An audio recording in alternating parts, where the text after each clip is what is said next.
بك يا حبيب الله نحمده ونصلي ونسلم على رسوله الكريم اما بعد فاعوذ باللہ من الشیطان الرجیم بسم اللہ الرحمن الرحیم۔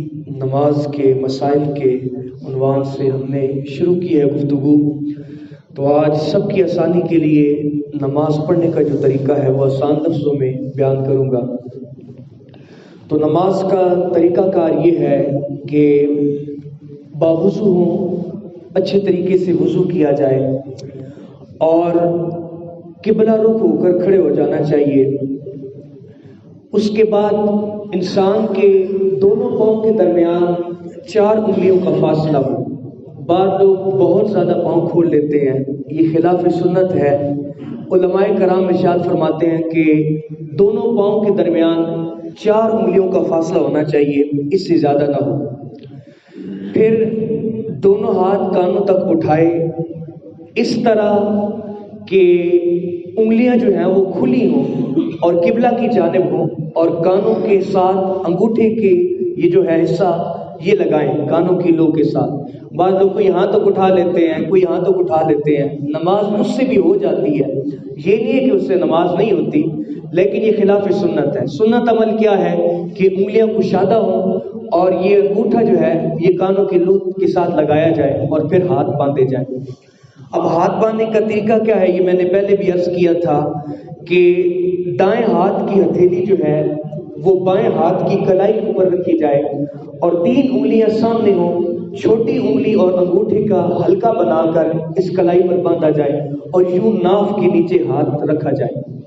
اس کے بعد ثنا پڑھی جائے، اللہ رب العزت کی پاکی بیان کیجیے، سبحانک اللہم، اے اللہ تو پاک ہے، وبحمدک، میں تیری حمد بیان کرتا ہوں، وتبارک اسمک، تیرا نام بڑا برکت والا ہے، وتعالی جدک، تیری عظمت بڑی بلند ہے، ولا الہ غیرک، اور تیرے سوا کوئی عبادت کے لائق نہیں۔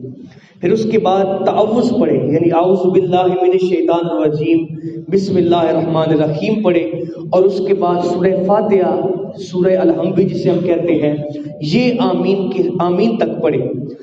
اس کے بعد کوئی بھی 3 آیتیں اگر شامل کر لیں تو اس سے نماز ہو جاتی ہے، جس طرح سورہ کوثر قرآن پاک کی چھوٹی سورت ہے سب سے، یہ 3 آیتیں اگر پڑھ لے اس کے بعد رکوع پہ چلا جائے تو یہ قرات کا جو حق ہے وہ ادا ہو جائے گا۔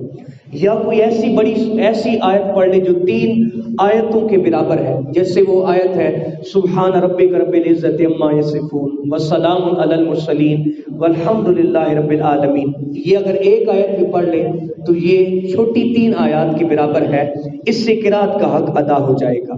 ضروری نہیں ہے کہ کوئی بڑی سورت پڑھی جائے، 3 آیتیں چھوٹی ہوں تو وہ بھی کافی ہو جائیں گی۔ اس کے بعد اللہ اکبر کہتا ہوا رکوع پہ چلا جائے۔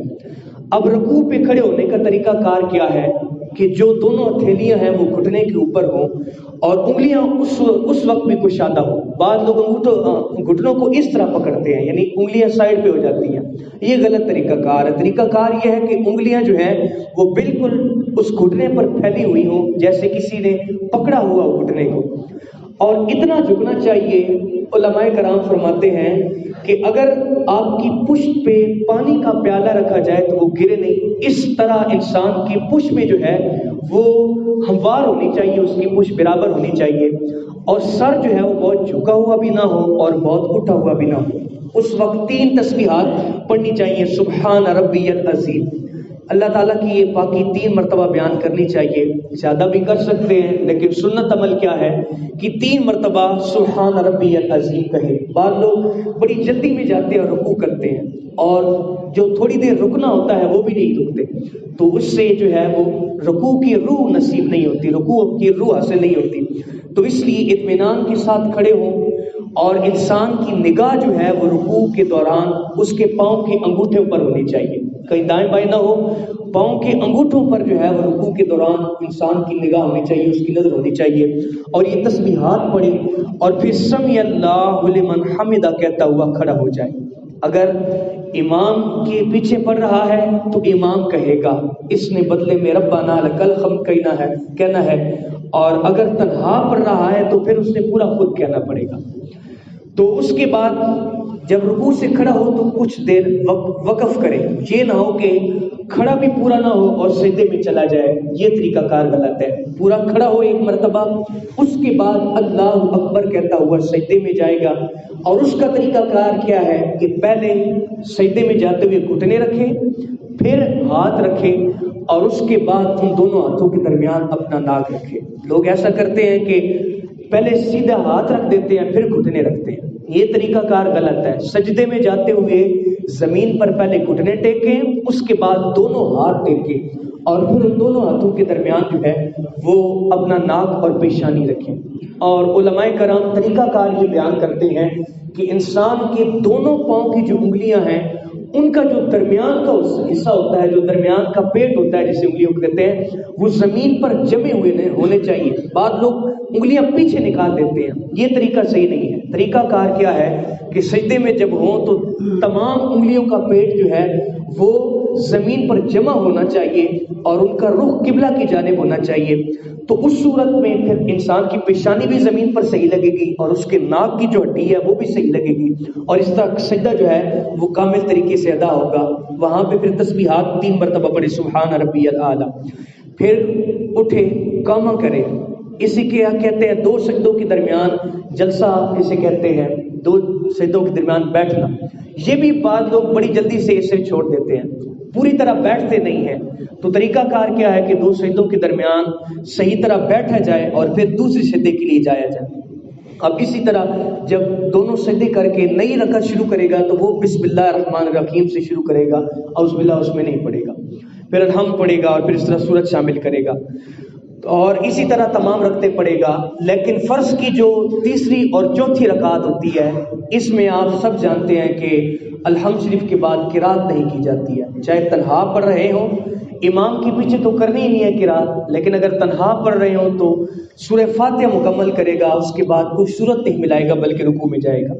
پھر دوسری رکعت میں التحیات میں بیٹھے گا۔ التحیات میں بیٹھے اس وقت بھی انسان کی جو انگلیاں ہیں وہ گھٹنوں سے نیچے نہ ہو۔ بعض لوگ انگلیاں جو ہیں وہ گھٹنوں سے نیچے لٹکا لیتے ہیں۔ حدیث پاک ہے کہ التحیات میں بیٹھے ہوئے، قعدہ میں بیٹھے ہوئے جس شخص کی انگلیاں گھٹنوں سے نیچے ہوں گی، حضور نبی کریم فرماتے ہیں قیامت کے دن اس کی وہ انگلیاں آگ کی کینچی سے کاٹی جائیں گی۔ تو اس لیے یہ احتیاط کریں کہ جب قعدہ پہ بیٹھیں، التحیات پڑھنے کے لیے بیٹھیں تو انگلیاں جو ہیں وہ گھٹنوں سے نیچے نہ جائیں، گھٹنوں کے برابر ہوں، اور انگلیاں کشادہ ہونی چاہیے، کھلی کھلی ہونی چاہیے، اکٹھی ملا کے بھی نہ رکھیں، اور ان کا رخ جو ہے وہ قبلہ کی جانب ہونا چاہیے۔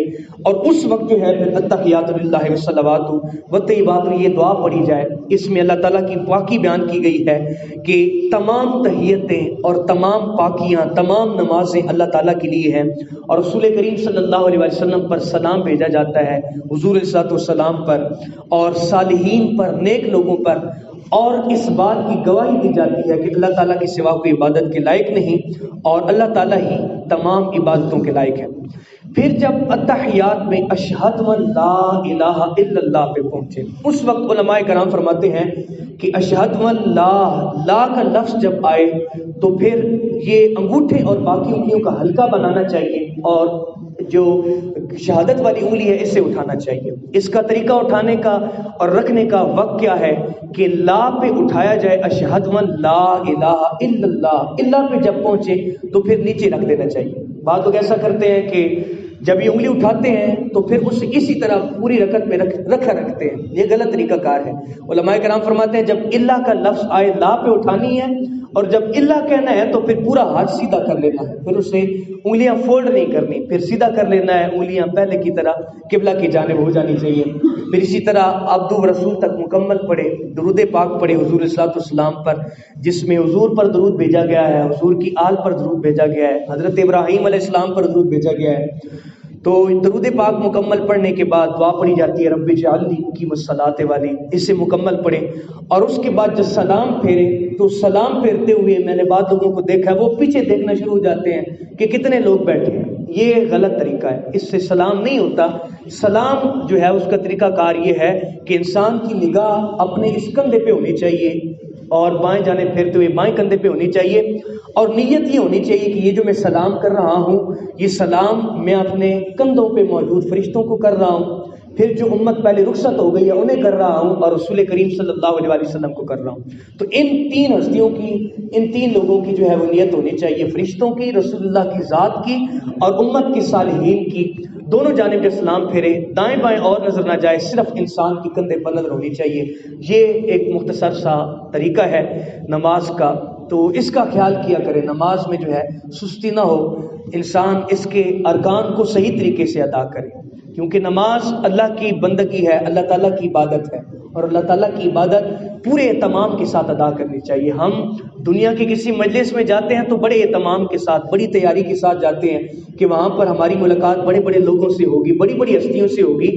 تو نماز میں تو ہم نے جو سب سے بڑی ہستی ہے اس کے سامنے کھڑا ہونا ہوتا ہے، اس لیے جب اس ہستی کے سامنے کھڑا ہونا ہے تو انسان اس کی عبادت کرے تو پورے اچھے اور کامل طریقے سے کرے، اس کے تمام تر تقاضوں کو پورا کرتے ہوئے اس کی عبادت کرے، تاکہ اس کی عبادت سے اللہ رب العزت راضی ہو جائے۔ اللہ کے حضور دعا ہے کہ ہمیں نماز کی جو روح ہے وہ نصیب ہو جائے، اور ہم نماز پنجگانہ خوشی اور خضوع کے ساتھ پڑھتے رہیں۔ وما علینا الا البلاغ المبین۔